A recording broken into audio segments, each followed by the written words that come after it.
안녕하십니까. 이연아 축사장입니다. 네, 오늘 제가 가지고 나온 어, 설교의 주제는요, 페미니즘의 이면이라는 그러한 주제입니다. 그리고 부제로는 모든 딸들에게 들려주고 싶은 말이라고 제가 붙였습니다. 제가 사실은 이 말씀을요, 2주 전에 영어 예배에 했었습니다.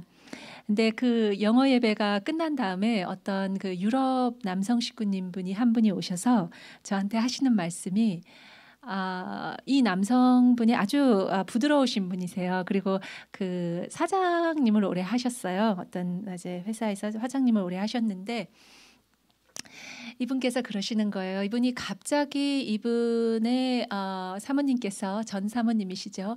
그 전 부인이 아이들 딸 셋을 데리고 갑자기 이혼을 하게 됐어요. 그러니까 지금까지도 자기는 왜 부인이 자기는 그냥 열심히 일을 하고 가정을 돌보려고 했는데 가정을 부인을 사랑하려고 했는데 지금까지도 왜 그 부인이 자기하고 이혼을 했는지 이유를 몰랐는데 오늘 제가 이 말씀을 듣고 내 부인이 완전히 페미니즘에 젖어 있었구나라는 그런 깨달음을 받았다고 이런 얘기도 했습니다. 제 딸이 이제 14살이 됩니다. 제가 이제 아들이 4명 있고 딸이 하나가 있는데요. 딸이 14살이 됩니다. 제가 그 딸을 생각하면 가장 그 딸한테 제가 원하는 게 무엇일까? 딸이 그 미래에 어떻게 살았으면 좋겠는가 생각을 하면 결혼을 하고 행복한 가정을 이루고 그리고 정말 또 행복한 자기의 손자 손녀를 보고 그런 모습을 가장 제가 생각하지 않을까 생각을 합니다. 그러면서 저희 딸하고도 아주 많이 이 왜 페미니즘이 잘못됐는지에 대한 그런 얘기를 많이 나눴습니다. 그래서 모든 딸들에게 정말로 왜 페미니즘이 잘못됐는지 그리고 그 이면에는 어떤 것들이 숨어 있는지 이런 것들을 한번 같이 보시는 시간이 됐으면 좋은 시간이 됐으면 합니다. 이 말씀은요, 대부분 그 책 페미니즘의 이면이라는 책을 참조했습니다. 이 책을 지으신 분은 수잔 벤컬 씨와 필리스 슐레플리라는 분이 있는데요. 특별히 그 필리스 슐레플리라는 이분은 변호사이자 반페미니즘 운동을 1970년도에 레이건 대통령 산하에서 이끌었던 여성입니다. 그리고 승리를 하셨죠. 오늘의 강의는 페미니즘이 어떻게 시작이 됐고 페미니즘 역사가 어떻게 되고 시작이 어떻게 됐고 그리고 그것에 대한 대안은 어떻게 되는지 이런 식으로 강의를 이어나가려고 합니다. 페미니즘 그러면 좀 생소하시고 난 페미니스트 아닌데 이제 여러 생각을 많이 하실 거예요. 그래서 이제 제가 그런 부분도 어떻게 페미니즘이 발전되어 왔는지 이런 부분도 한번 저희가 한번 같이 보시도록 하겠습니다. 먼저 시작하기 전에요. 제가 아주 재밌는 슬라이드를 하나 발견을 해서 한번 같이 읽어보려고 합니다. 여기 그 GTBC라는 님과 함께 2라는 그러한 방송에서 있었던 그 퓨리오 숙 김숙의 명언이라는 것입니다. 제가 한번 읽어보겠습니다. 어디 남자가 아침부터 인상을 써 집에 있는 남자라도 웃어줘야지. 남자는 조신하게 살림하는 남자가 최고야. 갖은 남자 짓을 다 하고 있네. 남자 목소리가 담장을 넘으면 패가 망신한다. 그깟 돈 내가 벌면 되지. 남자가 돈 쓰는 거 아니야. 예, 여성들한테 했던 말들을 이제 남성들한테 이렇게 돌리고 있죠. 그러면서 굉장히 그 찌르는 말들을 하고 있죠. 그래서 여러분들이 만약에 이것을 보시고 웃으셨다든지 아니면 쓴웃음이라도 지으셨다면은 한국의 페미니즘이 어떻게 들어가고 있는지 조금 아마 느낌을 가지실 수 있을 거예요. 네, 좀 더 심각한 얘기는 조금 가면서 하겠습니다. 그래서 페미니즘의 정의를 한번 보겠습니다. 페미니즘의 정의는요, 좀 빨리 읽겠습니다.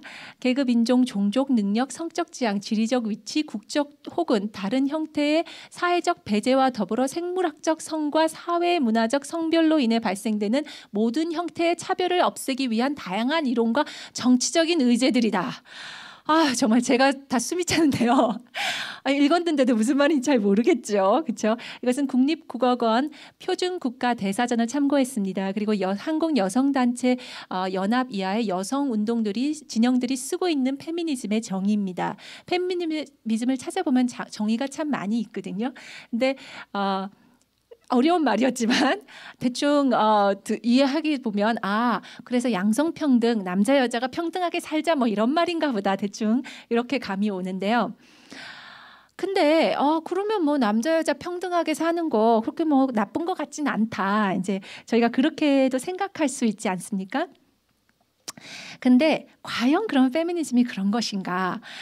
페미니즘을 한번 역사적으로 한번 보겠습니다. 역사라 그러시니까 막 이제 또 지루해질라나 보다 뭐 이렇게 생각하시는 분이 있는데 그냥 간단하게 아주 간단하게 보도록 하겠습니다. 그래서 한국의 페미니즘은 미국의 페미니즘을 많이 따라가고 있죠. 그래서 미국의 페미니즘을 한번 제3물결로 세 가지의 다른 물결로 온 페미니즘으로 한번 나눠보도록 하겠습니다. 첫 번째 제1물결의 페미니즘은 19세기 여자들의 참정권 운동에서부터 시작이 됐습니다. 그래서 1840년도에 먼저 참정권 운동이 아주 그 지역적으로 주저적으로 이루어지다가 각 주에서 이루어지다가 1920년에 드디어 미국 전역에 여성 투표권을 확보하게 되었습니다.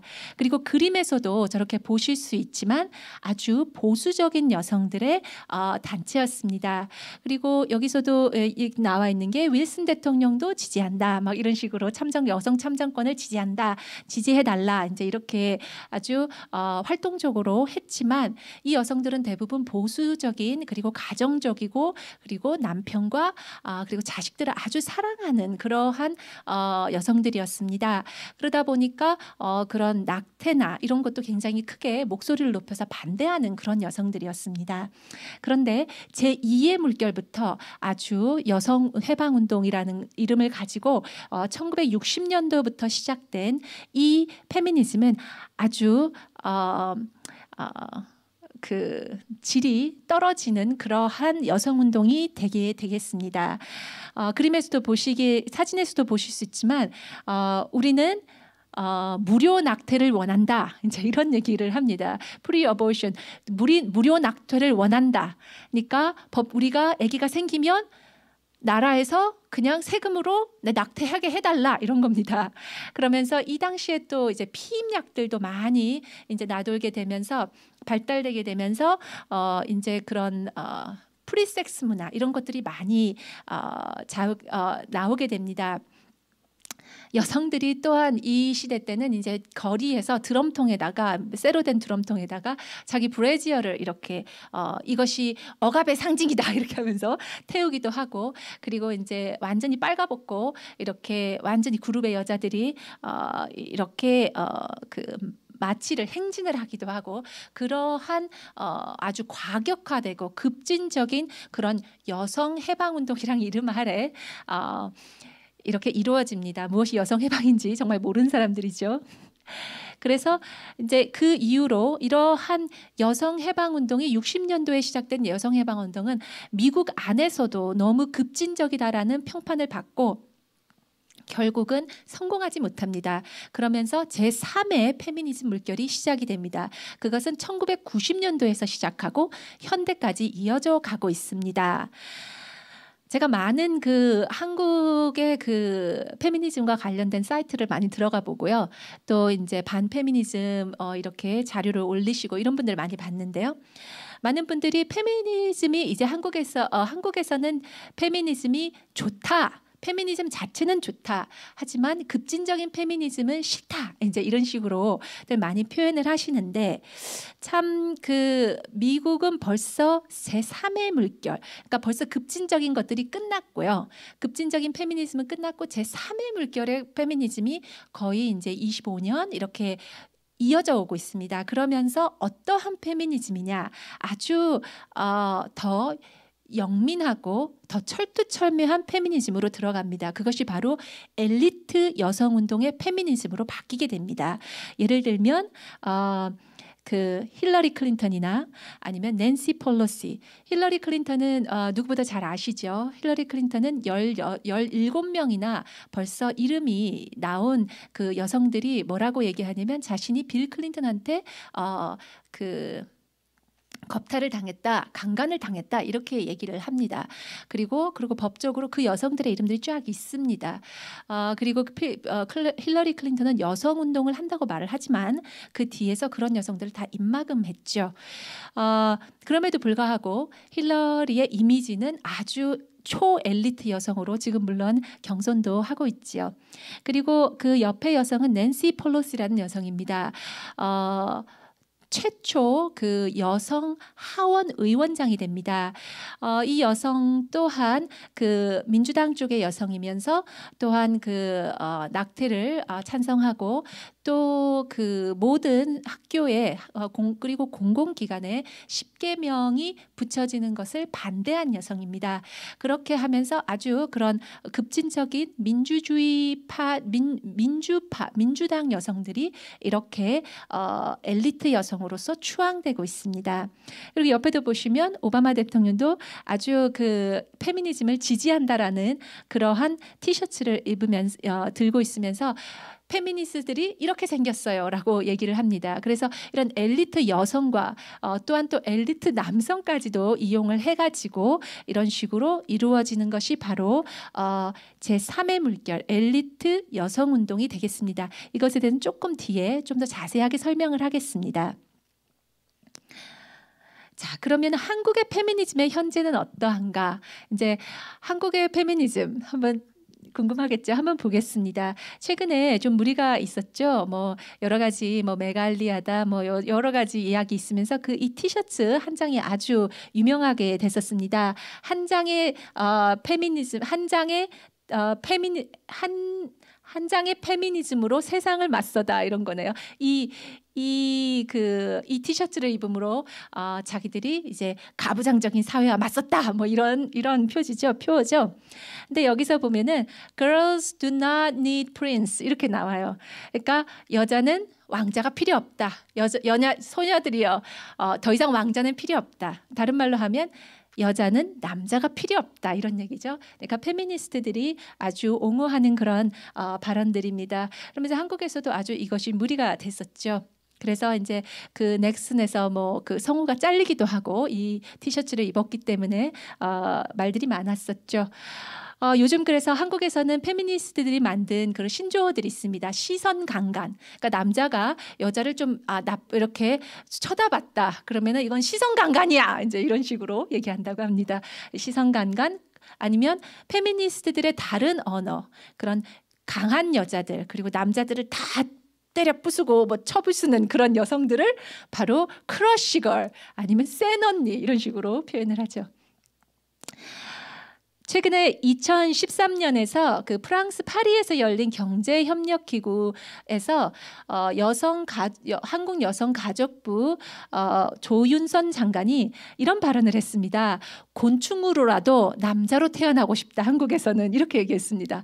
얼마나 한국이 남존 여비 사상이 뿌리까지 있는지 나는 곤충으로라도 한국에서는 남자로 태어나고 싶다 이런 얘기를 세계 무대 앞에서 했습니다. 왜 그런 얘기를 했느냐? 한국의 그 성 그 지표가 남성과 여성이 얼마나 동등하냐라는 그 성 지표에서 한국이 108위를 2013년에 했다고 합니다. 그러니까 그것을 가지고 이제 이 그 어느 통계냐면 세계 경제 포럼 그 통계에서 108위를 했다고 합니다. 135개국 중에서요. 그래서 그 조윤선 장관이 당시 장관이 그렇게 얘기를 했습니다. 2014년에 세계 경제 포럼 WEF 성격차 한국 통계는 더 내려갔네요. 110위로 됐습니다. 그러면서 111위로 됐다라는 이것의 여파 때문에 한국 사회가 난리가 났었죠. 그래서 남성은 더욱더 위축되고 우리는 별로 잘못한 것도 없는 것 같은데 111이래. 135등 5 중에서 111이래. 이렇게 하면서 남성들은 똑똑 위축이 되고, 여성들은 거봐 이것도 남존여비야. 이것도 우리한테 이렇게, 우리는 희생자야. 이런 식으로 여성들은 더서 피해 의식이 증가가 됐습니다. 그리고 그러면서 양성 갈등이 점점 이제 심화가 되었죠. 그래서 이렇게만 됐느냐? 아닙니다. 이것이 바로 사회 정책적으로 이제 정부의 정책으로 이제 잡히게 됩니다. 그래서 성인지, 즉 남녀 평등 지수를 지자체 각 부처별로 통계를 내게 됐습니다. 그래서 예산이 22조가 잡히는 그러한 성인지를 높이자. 그래서 우리가 세계 경제 포럼에서 순위를 올리자. 이것을 목표로 22조가 그것을 위해서 책정됐습니다. 그것은 여성가족부 예산 5천억과는 또 다른 세금이 그렇게 매겨진 것입니다. 한국은 여성 전용 주차장이 있는 세계 유일의 나라입니다. 그리고 여성 해관, 여성 전용 수영장, 여성 전용 흡연장, 그리고 자전거 주차장, 그리고 보도블럭까지 여러 가지 여성 전용이라는 것이 많이 생겨나기 시작했습니다. 그리고 이제는 이혼 시에 재산 분할이 옛날에는 30%라고 얘기했는데 이제는 50%까지 이렇게 육박하는 그러한 재산 분할이 되게 됐고요. 자녀 양육권도 엄마 쪽으로 가져가는 경우가 많게 되었습니다. 그런데 이 110일이라는 것이 과연 정확한 숫자이냐? 다른 그때 등수를 한번 보면요. 명예살인을 인정하는 인도에서는 105위를 받았다고 합니다. 한국은 110일인데요. 그리고 우간다는 28위, 탄자니아는 49위, 세네갈은 90위를 받았다고 합니다. 그런데 이런 나라들은 여성 할례를 인정하는 나라들이거든요. 근데 그런 나라들보다 한국이 더 낮은 점수를 받았다. 조금 이상하죠? 그렇죠? 그러면서 이제 그 성인지에서 다른 이제 세계에 권위 있는 UNPD나 이런 데서 한국의 성인지는 27위가 나왔습니다. 그리고 OECD에서도 한국이 4위가 나왔습니다. 그러니까 한국에서 가장 어떻게 남자가 그 군대를 4년 가는데 남자 군대를 4년 가지 않죠. 네, 남자가 군대 가는 그 2년 반, 요즘 뭐 또 거의 2년이 안 된다고도 얘기하시는데 그 2년 정도의 그 시간을 고려하지 않고 이제 여자들이 이제 4년을 곧바로 졸업하고 남자는 7년 정도 걸리는 것을 보고 남자가 이 나라는 여자보다 거의 2배로 교육을 받는다라는 식으로 이렇게 해서 낸 통계들입니다. 그렇기 때문에 이 통계는 맞지 않죠. 그렇지만 이 통계를 계속 여성가족부에서 들고 일어나면서 우리가 이렇게 이런 꼴등을 받은 거는, 이런 최하위 순위를 받은 것은 예산이 없어서다. 그러니까 어떻게 합니까? 세금을 끌어들여서. 이것이 항상 페미니스트들의 전략입니다. 그냥 이렇게 안에서 머무는 것이 아니라 정책을 바꿔서, 정부 안으로 들어가서 정책을 바꿔가지고 우리의 어젠다를 관철시키는 그러한 것이 이제 한국에서도 지금 이루어지고 있죠. 제가 한국의 이것은 제 개인적인 그 의견입니다만요. 한국은 제2의 미국의 제60년도의 제2의 페미니즘 물결과 제3의 페미니스트, 지금 현재 페미니즘이 이렇게 공존하는 모습을 제가 많이 보고 있습니다. 그러니까요, 엘리트 페미니즘도 아주 이제 강하게 나가고 있고요. 뭐 대통령이 여자 대통령이 아닙니까? 그리고 또 이제 장관들도, 여자 장관들이 점점 많이 생겨나고 있고요. 그리고 그러면서도 한국 여성들이 막 미국의 60년대의 그런 여성 해방 운동을 주장했던 그 여성들처럼 막 빨가벗고 거리를 황보하면서 낙태 합법화 해달라, 막 낙태 무료로 해달라, 합법화다 이제 무료로 해달라. 이런 것들을 주창하는 한국 여성들은 참 그게 어려울 거예요. 그러니까 그러다 보니까 페미니스트들이 어떻게 한국에서는 장악하고 있냐면 엘리트 페미니즘으로 점프하는 것을 제가 이제 개인적인 의견이지만 볼 수 있습니다. 그러면 이제 페미니스트들이 어떠한 성향을 진짜 모습은 무엇인가? 남성평등, 양성평등 좋다 이렇게 얘기하지만 진짜는 무엇인가? 첫 번째입니다. 페미니즘은 남성 혐오, 가정적 어머니상을 혐오하고 결혼 혐오의 문화를 주장합니다. 아주 강한 스테이트먼트인데 왜 그러냐? 제가 왜 이렇게 말을 하냐? 왜냐하면 그것이 사실이기 때문입니다. 네. 여성들에게 한 페미니스트들이 유명한 페미니스트가 이 말을 했습니다. 여성에게 남성이 필요한 정도는 딱 물고기에게 자전거가 필요한 정도다. 이렇게 얘기했습니다. 누가 말했냐면요. 글로리아 스테이넘이라는 여성이 말했습니다. 페미니스트죠. 그 무슨 말입니까? 물고기한테 자전거 가는 거 무슨 말이지? 그러니까 아무리 물고기가 진화를 해도 자전거가 필요 없겠죠. 그러니까 몇백만 년이 걸쳐져도 여성에게는 남성이 필요 없다. 남성은 여성한테 필요 없는 존재다. 이런 말입니다. 그래서 이 페미니스트는 남성 혐오 문화를 조장합니다. 한번 다른 페미니스트의 스테이트먼트를 읽어보겠습니다.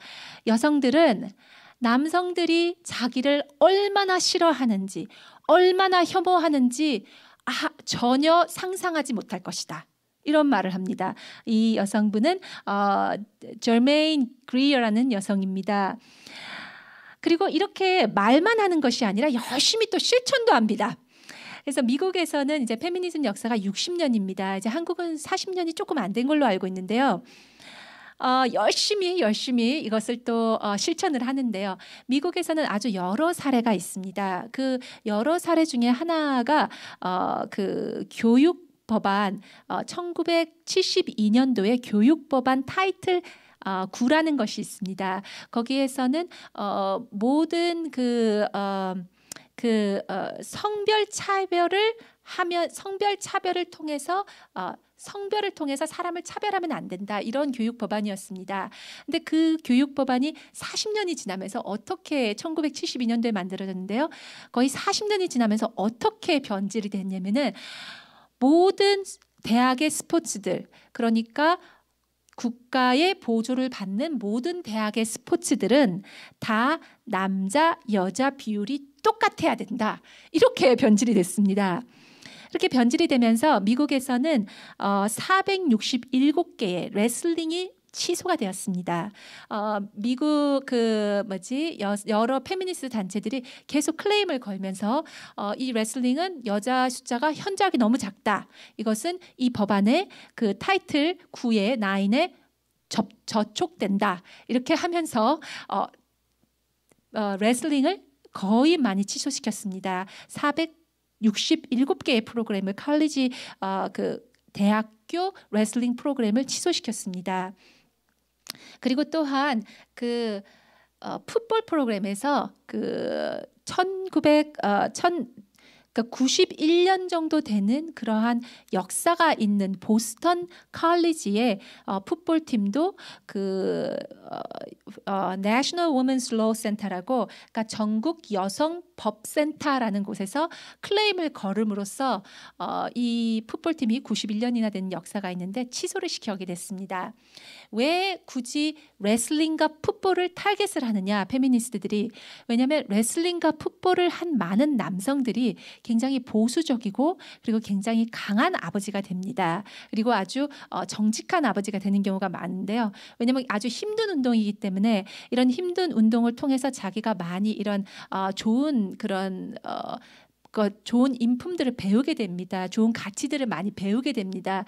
그러면서 이제 많은 보수적인 남성들이, 정치에 나왔던 보수적인 남성들이 그 풋볼과 칼리지 풋볼과 그리고 레슬링을 하는 그런 경력이 있습니다. 그렇기 때문에 더욱더 이것을 타겟을 하고 있죠. 그리고 많은 성공을 거뒀죠. 페미니스트들 입장에서는요. 그리고 가정적 어머니 상을 혐오하는 문화를 합니다. 이 여성은요, 아주 1960년도에 제2의 물결 여성 해방 운동의 거의 어머니라고 할 수 있습니다. 이 여성은 자기가 어머니인 것을 너무 싫어했어요. 아이가 3명 있었고 결혼도 한번 했고 이혼을 했던 여성인데요. 여성 이름이 베티 그리디언입니다. 프라이든입니다. 베티 프라이든인데 이 여성은 이렇게 얘기를 합니다. 좀 길긴 하지만 대충 요약을 하자면은 아주 이상한 일이 벌어졌다. 엄마가 아이들을 학교도 데려다주고 밥도 매일 해주고 빨래도 해주고 이러한 어머니들이 있는 아이들한테서 아이들이 목표도 없어지고 아이들이 더욱더 게을러지고 아이들이 방황하는 그러한 이상한 일이 벌어졌다. 이렇게 얘기를 합니다. 이 여성이 말하는 것은 자신이 아주 자신의 불만족스러웠던 그 자신의 결혼의 그 모습이 모든 여성들이 그렇다라고 확대 해석했습니다. 그리고 너희들은 그렇게 생각을 해야 해라고, 그렇게 해야지만 너희들은 페미니스트들이야. 그렇게 해야지만 너희들은 아주 쿨한 여자야. 이런 식으로 이제 주입을 하게 되죠. 그리고 1970년도의 아이콘인 위에 있는 그 저마인 그리어 같은 이런 여성들한테서 가정적 어머니상을 거부하라라는 그러한 사상을 가르치게 되고, 이러한 70년대 여성들이 나와서 정말로 가정적 어머니상을 아주 크게 반대하는 그러한 운동이 벌어지게 됩니다. 저희가 미국 그러면 굉장히 이렇게 막 자유로운 나라고 이제 여성들이 발언권도 있고 이제 여성들이 다 일하고 이제 이렇게 생각하지 않습니까? 근데 미국도 아주 전통적인 어머니가 굉장히 강했습니다. 그리고 아이들을 집에서 이제 아이들을 기르고 내조하고 남편이 밖에 가서 일을 하고 이러한 구조가 아주 탄탄하게 있었습니다. 그런데 그런 것들이 60년도에 여성들이 여성해방운동이라는 이름으로 나가면서 이제 아주 그런 심하게 사회 전체가 흔들리게 되죠. 이렇게 될 페미니스트들은 많이 얘기합니다. 뭐라고 얘기하냐면, 너희들은 우리 덕 봤잖아. 여자들은 그렇게 말하면 안 돼. 그래서 여성들이 반페미니스트를 얘기를 하면 뭐라고 페미니스트를 반대하면 더욱더 들고 나와서 이렇게 말하면 배신자라고 여기까지 얘기를 하죠. 배신자라고까지 얘기하면서 너희들은 우리 덕을 봤잖아. 막 이렇게 얘기를 합니다. 그런데 페미니스트들한테 여성들이 득 본 것은 하나도 없습니다. 제가 왜 그렇게 자신 있게 얘기를 하느냐? 여성들한테 그 페미니스트들이 득을 봤다라고 얘기하는 것 중에 두 가지가 뭐냐면, 하나는 참정권이고 또 하나는 참정권이고 하나는 그 여성들이 일할 수 있게 해줬다. 이거 두 가지잖아요.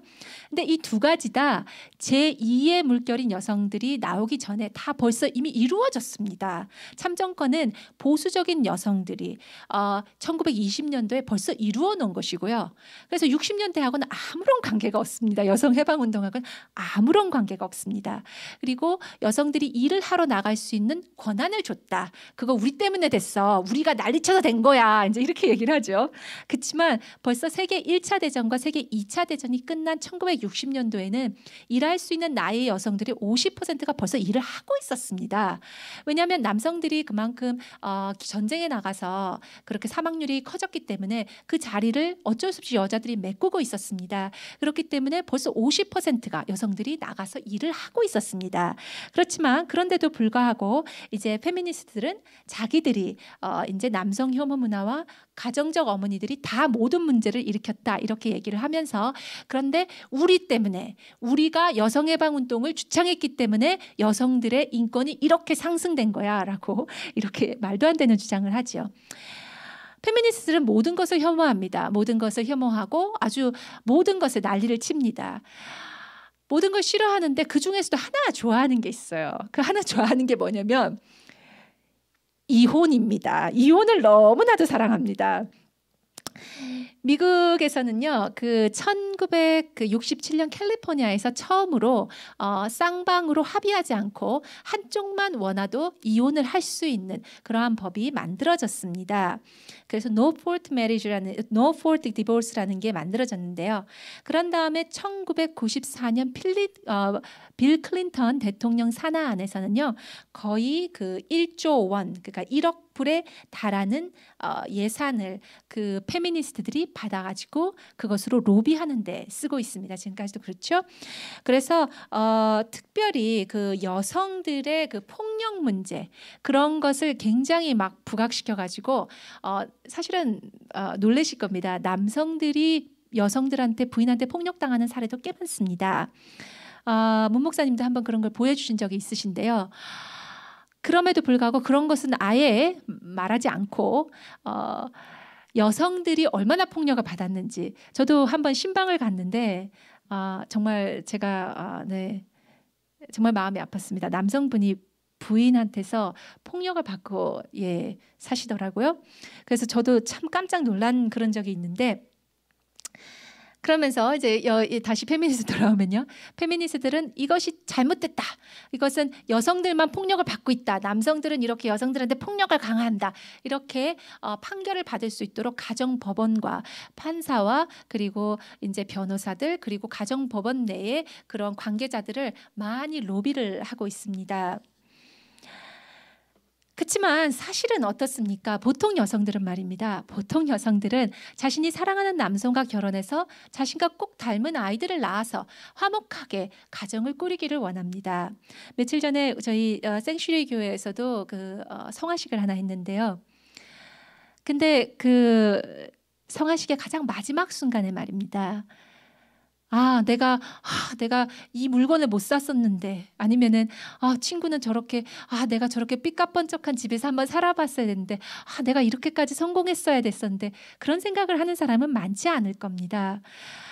대부분의 사람들은 내가 아이들하고 시간을 많이 못 보내줬는데, 내가 우리 남편한테 아니면 우리 아내한테 이런 모진 말을 했는데 그것이 맺히면 어떡하지? 내가 남겨놓은 아이들은 잘 살까? 아이들을 더 많이 걱정을 하고 우리의 가정들을 먼저 생각을 하고 그런 부분을 아쉬워합니다. 우리가 승진하지 못했던 거, 우리가 가지지 못했던 거, 이런 것을 생각하면서 마지막 순간을 보내는 사람들은 거의 없죠. 그러니까 대부분의 사람들은 행복한 가정과 그리고 아이들의 행복과 그리고 우리 부모님들의 건강과 그런 것을 바랍니다. 그렇지만 페미니스트들은 그것은 아니라고 얘기를 하죠. 그것은 잘못된 것이라고 얘기를 합니다. 그리고 남성 혐오와 가정적 어머니상의 혐오 그리고 결혼 혐오가 맞는 것이다라고 얘기합니다. 제가 그 한국 페미니스트 중에서 그 이화여대의 요번에 이화여대 가정학 교수님이시더라고요. 장필아 교수님이라는 분이 마지막 이분이 여성학 이화여대 여성학 교수셨는데요. 이분이 생명, 사회, 정의를 위한 여성학이다. 여성학은 페미니즘의 다른 말이죠. 페미니즘의 아주 좋은 포장을 한 말이 여성학입니다. 엘리트 페미니즘으로 바꾸면서 페미니스트라는 말을 버리고 여성학이라는 그런 단어를 아주 원하고 이제 그것을 푸시하고 있는데요. 아무리 좋은 말로 포장을 하면서 생명, 사랑, 생명, 사회, 정의를 위한 여성학이다 이렇게 얘기를 하지만 결국은 이분이 이제 떠나시면서 이화여대를 이제 나가시면서 이제 마지막 말씀을 고별 연설이라고 해야 되나요? 그런 걸 하시는데 결국은 뭐냐? 아무리 좋은 타이틀을 붙였어도 결국은 말하는 것은 가부장적인 사회다. 우리 사회는 바꿔야 된다. 여성들은 억압당했다. 똑같은 패턴입니다. 아무리 좋게 포장을 해도 똑같은 패턴입니다. 또 나오네요. 페미니스트들은 여성들이 억압받고 착취당했다고 거짓말합니다. 네. 여성들이 억압받고 착취당했대요. 요즘 사회에서 이렇게 계속 얘기합니다. 한국 여성들, 물론 여성들이 억압받고 착취당하는 그러한 세대도 있었습니다. 그리고 그것은 보통 저희들 어머니의 세대죠. 지금 사회는 억압받고 착취당하지는 않지요. 억압받고 착취당한다는 것은 노예라는 얘기인데, 노예는 주인이 때리면 그냥 맞아야 됩니다. 그리고 소유권도 없고 그리고 자신의 생명까지도 자기 것이 아닙니다. 그런데 지금 여성들이 억압받고 착취당했다. 그거는 말이 되지 않죠. 조금만 생각을 해도 여성들이 지금 누리는 것은 아주 많죠. 그러면서 많이 하는 말 중에서 뭐냐면 한국 돈으로 따지자면 한국 여성이 770원을 한 시간에 벌 때 남성들은 1,000원을 번다. 그러니까 이러한 그림의 사회 구조가 되어 있다. 그렇기 때문에 여성들은 절대로 남성들보다 더 성공할 수도 없고 구조적으로 그렇다. 그래서 여성들은 억압받고 착취당했다. 그 예가 바로 77센트, 770원에 이 1,000원 이것이다 라고 얘기를 합니다. 그런데 우리가 조금만 생각해봐도 이것은 아주 금방 알 수 있는 것입니다. 왜 이게 거짓말인지요. 한번 보십시오. 만약에 어떤 남성과 여성이 똑같은 직업에서 똑같은 시간을 일했다고 칩시다. 그러면은 남성과 여성은 똑같이 받습니다. 하지만 만약에 똑같은 직업에서 다른 시간을 일했다면, 남성이 더 길게 일했다면 남성이 더 많이 받아야 합니다. 그렇죠? 이것은 남성과 여성의 문제가 아니라 누가 더 시간을 길게 일을 했느냐의 문제입니다. 통계를 보면요, 보통 풀타임 잡이 그 정규 직업이죠. 정규 직업의 요하는 시간은 35시간입니다. 그리고 35시간 이하는 이제 파트타임 일이 되겠죠. 근데 파트타임 여성들은 대부분 27시간을 통계로 일을 한다고 합니다. 그러니까 남성과 여성을 비교했을 때 남성이 8시간을 더 일을 한다고 합니다. 그렇기 때문에 남자들이 더 많이 받아야 되는 게 맞죠. 그리고 또한 웨런 페럴 박사가 이런 책을 썼습니다. 왜 남자가 돈을 더 많이 받느냐, 이런 책을 썼습니다. 이 책에 의하면은 남자들은 주당 더 많은 일을 하고요. 그리고 더 위험한 일을 하고요. 그리고 사람들이 하고 싶지 않은 일도 합니다. 그리고 더 나쁜 조건에서도 일을 하려고 합니다. 라고 얘기했습니다. 그래서 대부분 남성 여성의 일터 사망률의 성별을 조사해 보면요, 남자들이 92%고 여성들은 8%라고 합니다. 그러니까 100명이 만약에 일터에서 죽었다고 한다면요, 92명은 남자고 불과 8명만 여성입니다. 이 말은 무슨 말이냐면 남성들이 더 위험한 직업을 선택한다는 얘기가 되겠습니다. 그렇다면 더 많은 시간을 일하고 더 위험한 일을, 더 싫어하는 일들을, 사람들이 기피하는 일들을 남성들이 더 많이 선택하기 때문에 모든 이런 직업들을 다 통틀어서 만약에 통계를 내면 어떻겠습니까? 남성들이 더 많이 받을 수밖에 없습니다. 이것은 아주 공평한 것이죠. 공평한 것입니다. 그래서 여성들은 페미니스트들은 무엇을 바라고 있냐면 동등하게 일하지 않고 동등하게 급여를 요구하고 있습니다. 이것은 창피한 일입니다. 페미니스트들이 이렇게 얘기한다는 것은 전 여성의 한 명으로서 아주 창피하다고 생각합니다. 미국에서 9.11 테러 사건으로 이제 그 쌍둥이 빌딩이 무너졌습니다. 그래서 거기에서 사망한 그 소방원들이 343명이 죽었다고 합니다. 근데 그 343명 중에서 남자 여성의 비율을 보면 여성이 0이었고 남성이 343명의 남성의 소방선들이 돌아가셨습니다. 그러니까 여성들에 비해서 얼마나 남성들이 더 위험한 일을 하는지, 군대에 가서 전쟁에 가서 남자들만 죽고 싶은 것이 아닙니다. 그렇지만 남성들이 자신들의 목숨을 나라를 위해서 바치는 거죠. 그렇습니다. 그렇죠? 남성들이 그 일을 하는 것입니다. 그리고 전쟁에 가서 더 많이 죽는 것이죠. 아무도 죽고 싶은 사람은 없겠죠. 하지만 그 일을 선택하는 겁니다. 많은 남성들이요. 그리고 페미니스트는 뭐라고 말합니까? 우리는 억압받았다, 착취당했다. 너무 이제 완전히 무슨 아이가 떼쓰는 것 같죠. 우리는 억압받았어, 우리는 착취당했어. 아이가 정말 우는 아이도 아니고 뭐라고 말하냐면 여성들의 구조적인 고통과 책임에서 해방시켜라, 이렇게 얘기합니다. 그러면서 뭐라고 말하냐면 우리는 남편과 아이들로부터도 해방받고 싶다고 얘기합니다. 제가 처음에도 얘기했는데 제가 아이가 5명이 있습니다. 물론 결혼을 했고요. 저희 남편은 아주 좋으신 분입니다. 네.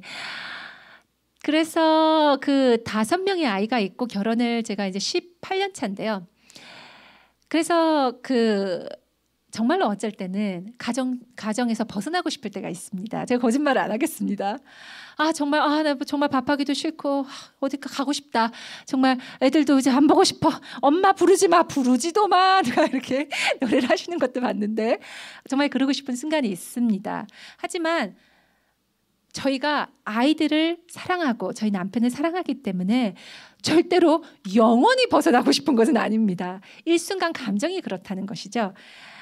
하지만 많은 여성들이 그래, 페미니즘, 그래, 여성 해방, 남성으로부터 해방, 우리는 억압받았어, 착취당했어, 이렇게 생각하면서 살았던 많은 여성들이 어떠한 결과를 낳냐면은 많은 여성들이 노년기에 의지할 가족이 없이 홀로 남겨지고 그리고 정부 복지에 의탁하는 신세가 됩니다.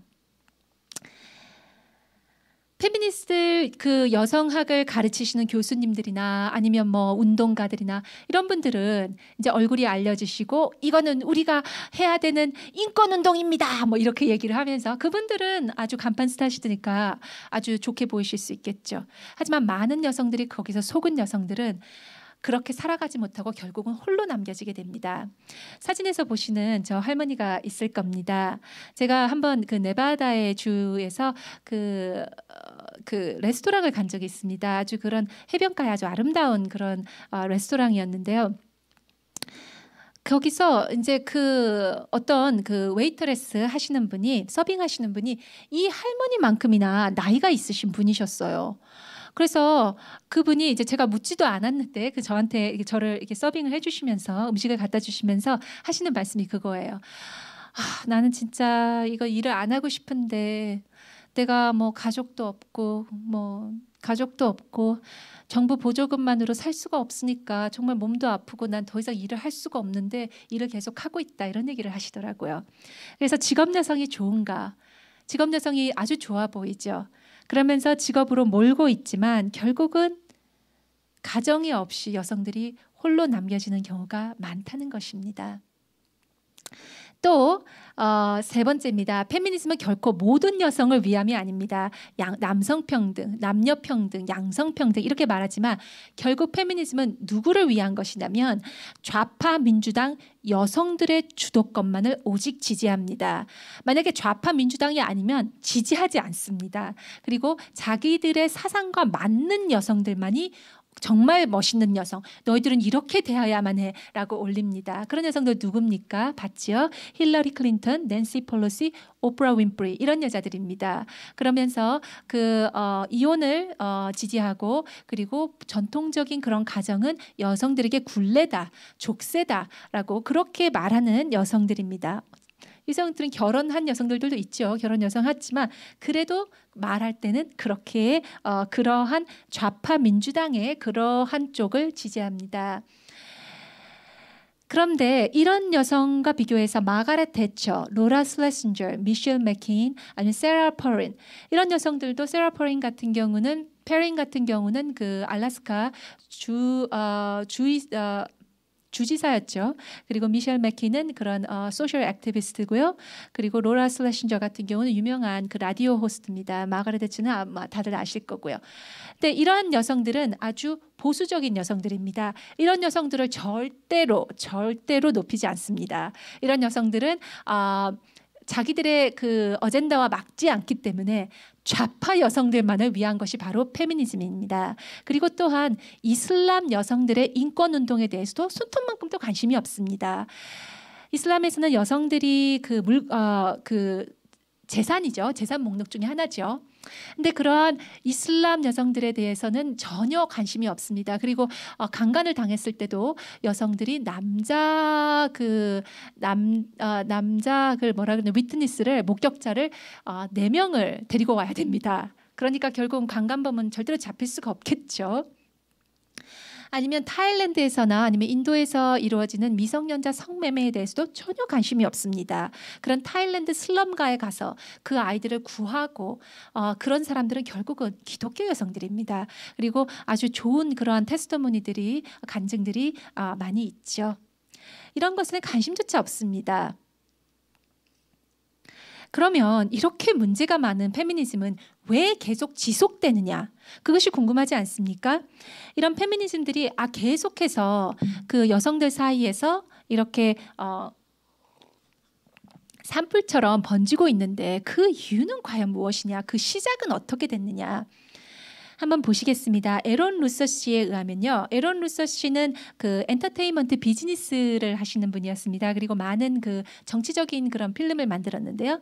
에런 루서 씨에 의하면 니콜라스 로코펠라 파운데이션 아시죠? 니콜라스 로코펠라 씨가 말한 여성 해방 운동 제2의 물결 페미니즘입니다. 그 이유는 바로 이렇게 말했습니다. 여성 해방운동 전에는 1960년대죠. 전에는 우리는 인구의 그저 반밖에 세금을 매길 수 없었다. 이런 말을 합니다. 무슨 말입니까? 그럼 여성 해방운동 후에는 인구 전체를 세금을 매길 수 있게 되었다.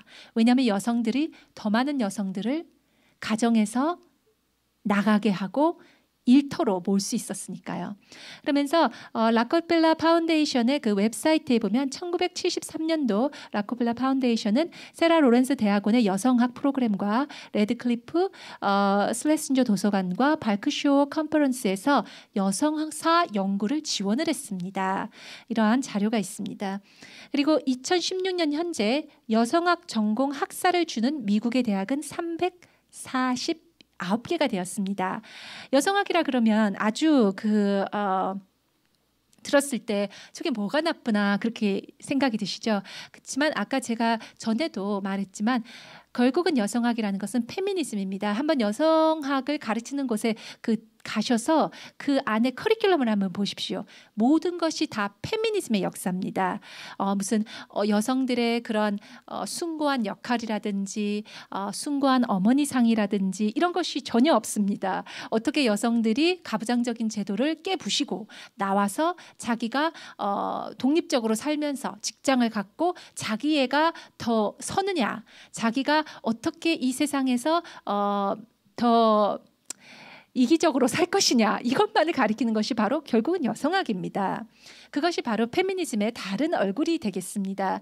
그리고 2016년 현재 한국에서는 여성학 강좌가 개설되어 있는 한국 대학은 바로 100여 개가 넘습니다.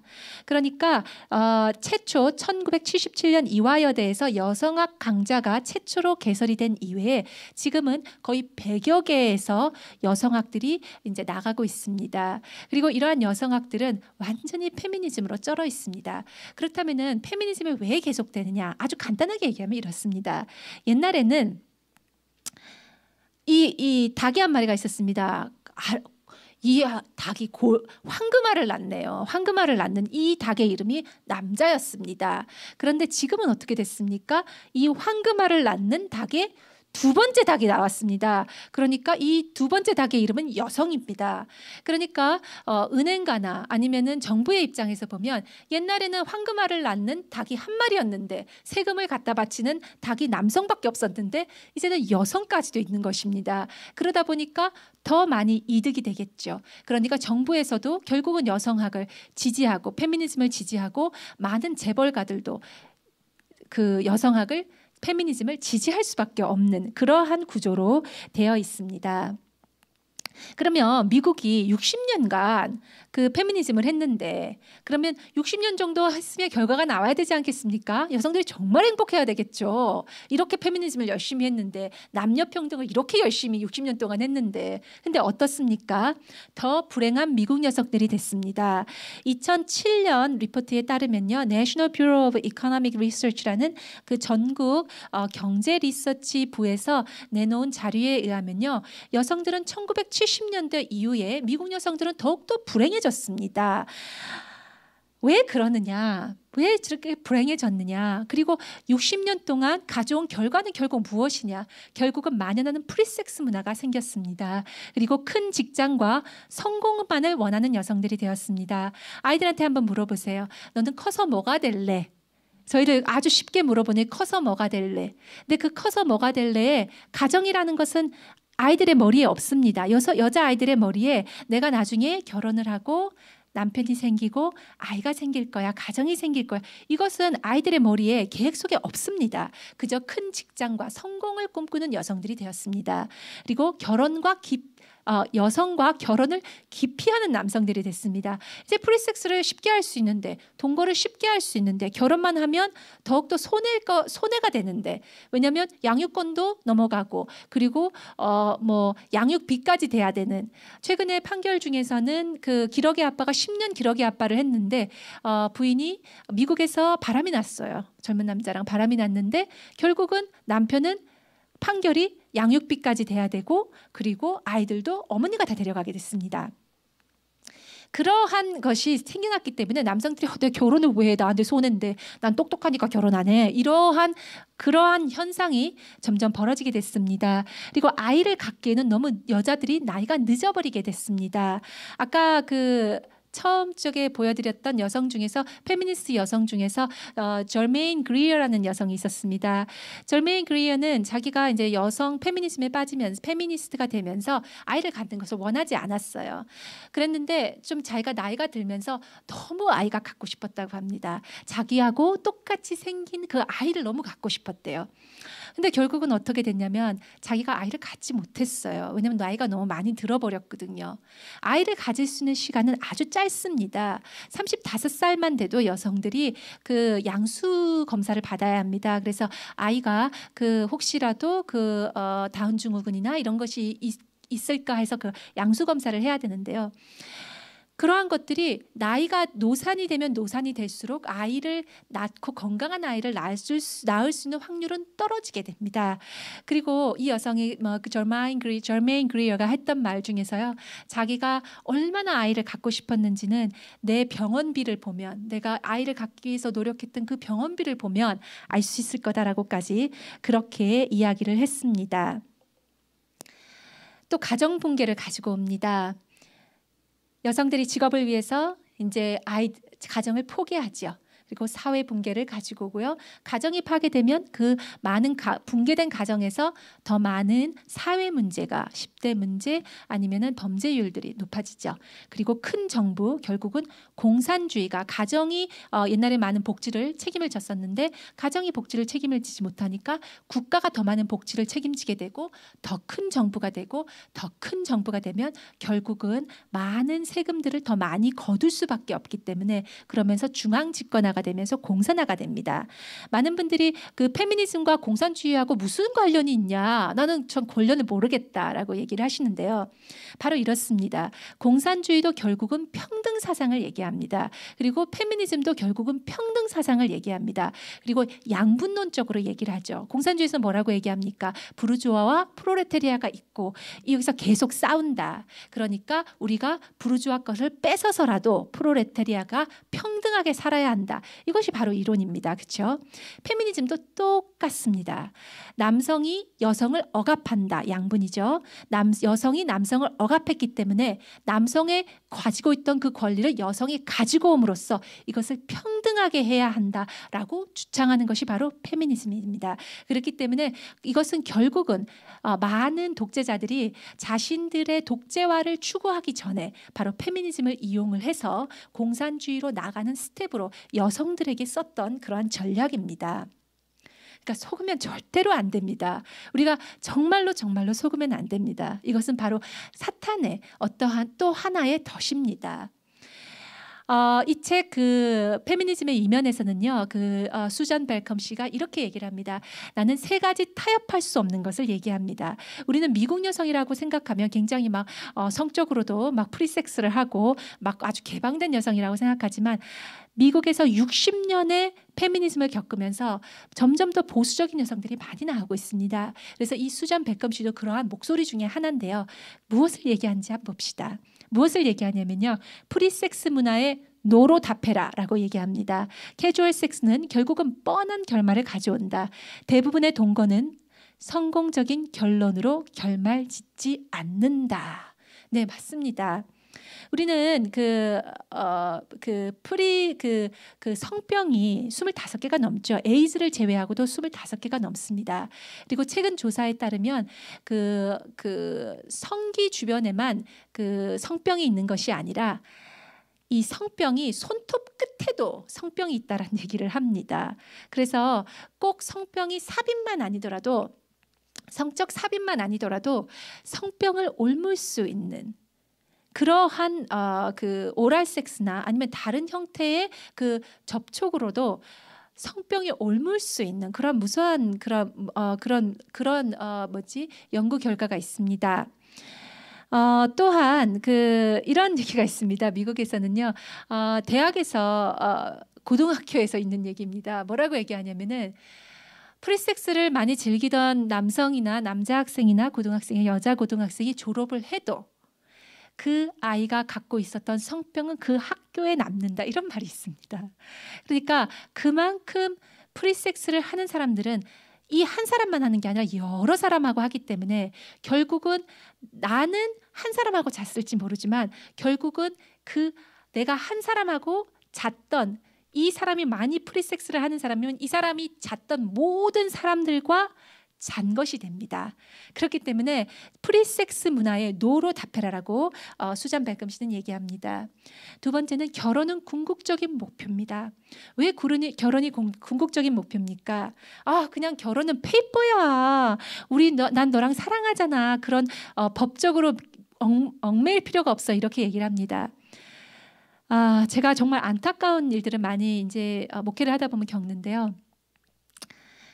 어떤 그 21살짜리 아주 착한 애입니다. 그 봐도 저렇게 착한 애가 있을까 싶은 아이인데 이 아이가 그렇게 얘기를 하더라고요. 저한테 상담을 요청을 하는데 남자가 자기랑 꼭 결혼을 하겠다고 얘기를 했대요. 그러면서 성관계를 가지자고 했대요. 섹스를 하자고 했대요. 그러니까 자기가 그 말을 철떡같이 믿었다는 거예요. 그러면서 결혼을 할 거니까 그래 그러면 섹스를 하자 이렇게 했다는 겁니다. 만약에 딸들한테 가르치셔야 돼요. 이 남자가 내가 너를 너무 사랑하니까 우리 결혼할 거야 라고 얘기하면 그러면 당신이 나를 너무 사랑하니까 결혼하고 첫날 밤에 하자고 그렇게 가르쳐야 됩니다. 그리고 그것이 여성을 위하는 정말 여성을 사랑하고 정말 이 여성을 존중한다면 해줘야 되는 남성의 모습이라고 가르치셔야 됩니다. 딸들에게요. 결국 동거는 행복한 결혼 생활을 보장하지 않습니다. 동거하시는 많은 분들이 뭐라고 얘기하냐면 가전제품도 반품하는 그 기간이 있는데 어떻게 덜컥 결혼을 해. 한번 살아보고선 맞는지 맞춰봐야지 라고 얘기합니다. 그렇게 말씀하시는 대부분 분들이 결국 동거로 끝나지 결혼으로 이어지지 않습니다. 그리고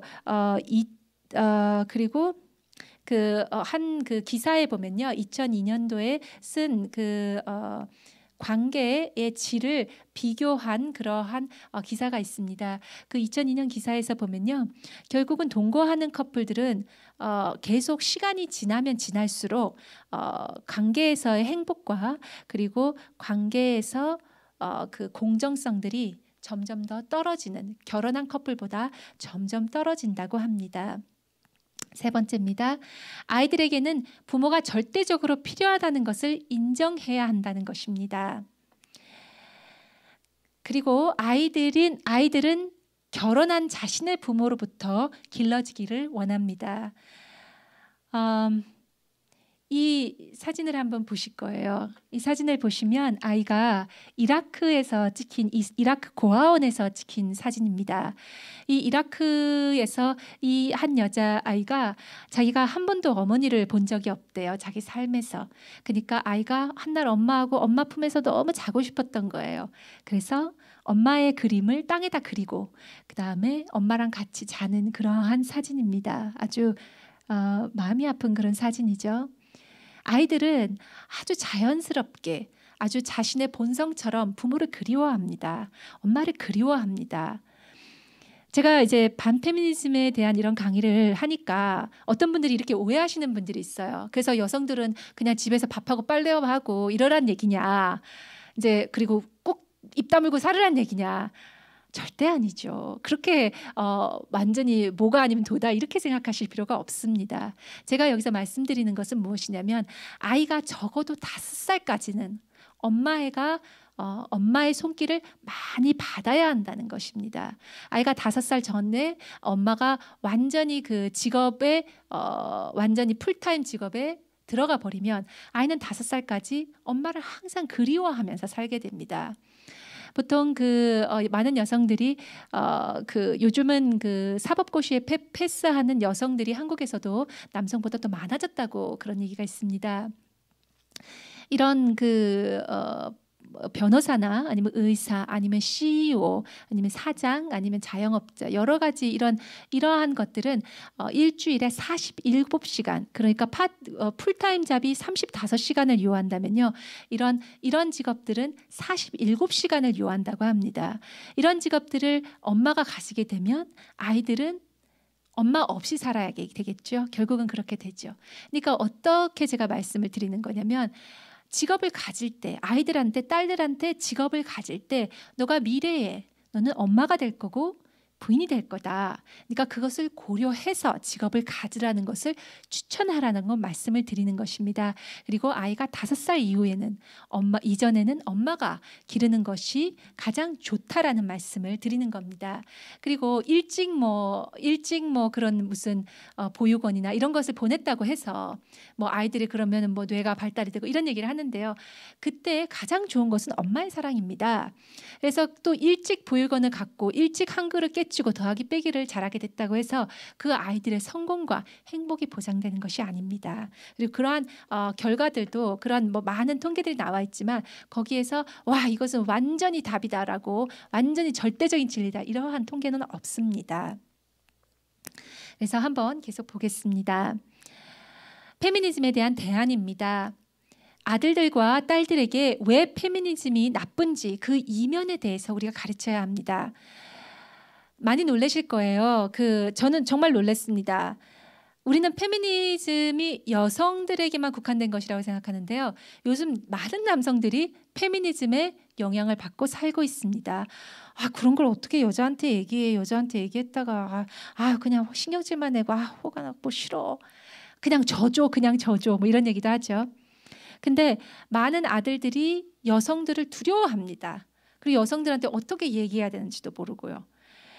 그리고 관계를 기피합니다. 그리고 자기가 어떻게 무슨 요즘은 시선 강간이라는 말까지 나올 정도로 어떻게 대해야 할지 아주 암담하게 됩니다. 남성들 입장에서는요. 그래서 이런 것들이 페미니즘에서 나왔다는 것을 아들들한테 가르쳐야 합니다. 그리고 페미니즘이 왜 잘못된 것인지 여자 아이들한테도 가르쳐야 합니다. 그리고 뭐 75센트에서 뭐 770원에서 1,000원 뭐 이런 얘기하면 그거 말도 안 되는 얘기지.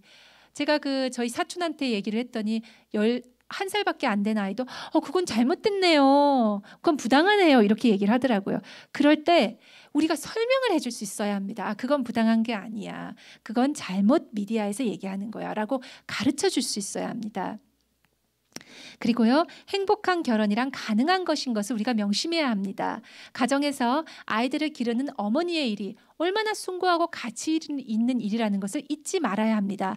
많은 여성들이 자신이 아주 좋은 커리어를 갖고 뭐 TV 방송 앵커였다든지 아니면 뭐 이런 변호사였든지 이런 일을 버리고 다시 가정으로 돌아가는 여성들이 있습니다. 어떨 때는 쉬기도 하죠. 쉬고 다시 돌아가는 여성들도 있고요.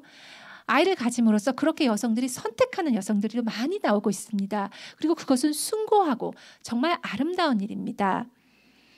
또 많은 여성들이 이제 착각하는 것 중에 하나가요. 이러한 행복한 결혼이라는 것은 없다. 화려한 초라한 더블보다는 화려한 싱글이 낫다. 뭐 이런 얘기를 하고 결혼은 무덤이다. 뭐 이런 얘기를 하죠. 그런데 과연 정말 그렇습니까? 결국 결혼이라는 것은 여성한테 더 이득이 있는 것입니다. 한번 생각해 보세요. 만약에 저희들이 하나님의 중심으로 정말 결혼을 하지 않는다면은 그냥 세속적으로 살아간다면 남성들 입장에서 본능적으로 따라간다면 나이 들어서 내가 이제 돈도 많이 벌고 그러는데 그냥 부인 치우고 나이 든 부인 치우고 한 젊은 여자랑 살래.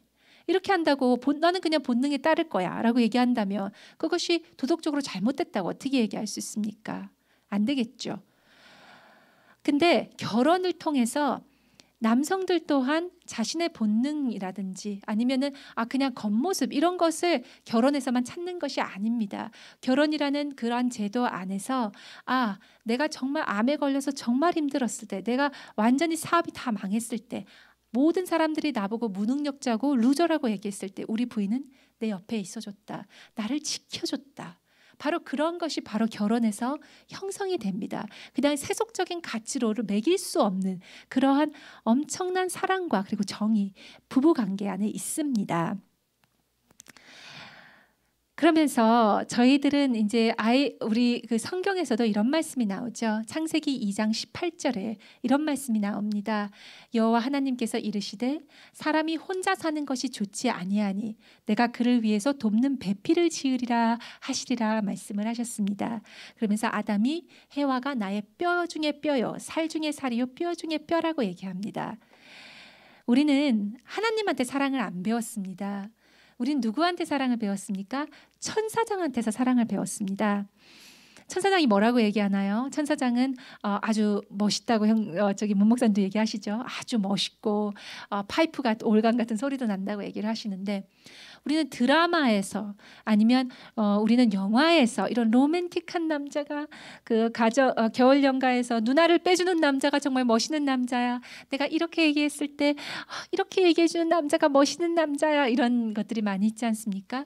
근데 그런 사람들은 다 이제 돈 받아서 연기하는 사람들이고, 정말로 남자가 남편이 부인을 사랑할 때 어떻게 합니까? 세 가지로 그걸 요약할 수 있죠.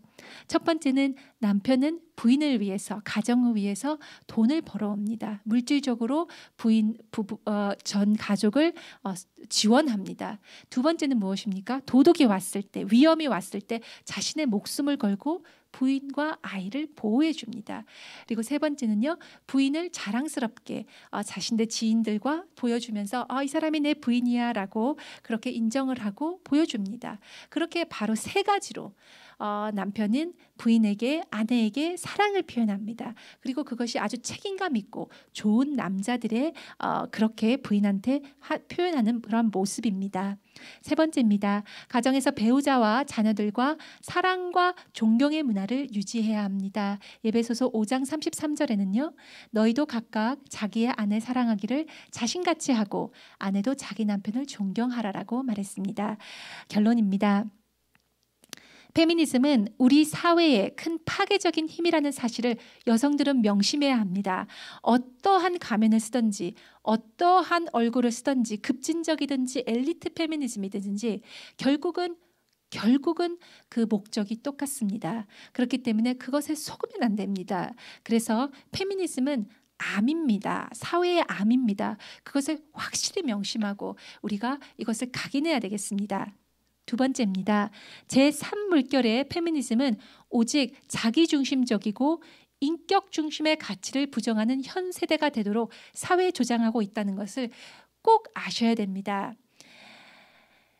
우리가 이때까지 소중하게 생각했던 그러한 희생이나 책임이나 명예, 배려, 이해심 이런 것들을 전혀 부정하고 우리는 다 희생양이 됐다. 여성들이 희생양이 됐다.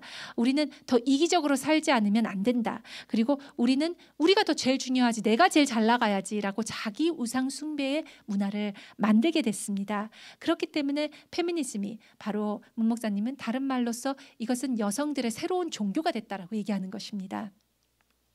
진실로 해방된 여성들은요, 남녀 차이를 인정하고 자신의 어머니와 배우자로서의 역할을 기쁘게 즐기고 셀러브레이트 합니다. 우리가 끝을 내면서요, 이제 페미니즘을 우리가 절대적으로 페미니즘이란 어떠한 형태의 페미니즘이 있든지 저희가 페미니즘에게 NO 할 수 있는 그런 저희 여성들이 참된 여성들이 되어야겠습니다. 긴 시간 감사합니다.